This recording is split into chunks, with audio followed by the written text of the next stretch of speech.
Yun nga, yung elevation nyo sir talagang mataas ang ano nyo, no? Ang Oo. elevation nyo sa...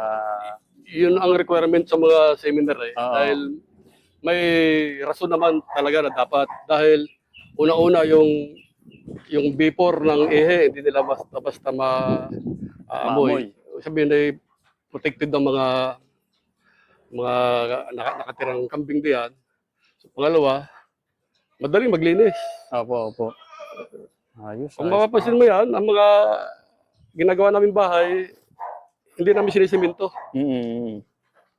At kung mapapansin mo naman, kung ikaw ay minaamoy, sapagkat sa akin, ang mai-share ko, pag yun ang siniminto mo, yun sa akin lamang ha, hindi naman tayo nakikialam.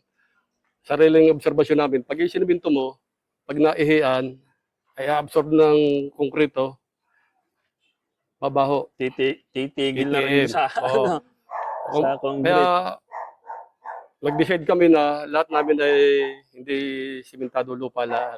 Sa lupa na. So, yan ay, Diretso na siya, sir. every 15 days yan, kine-cleaning yan.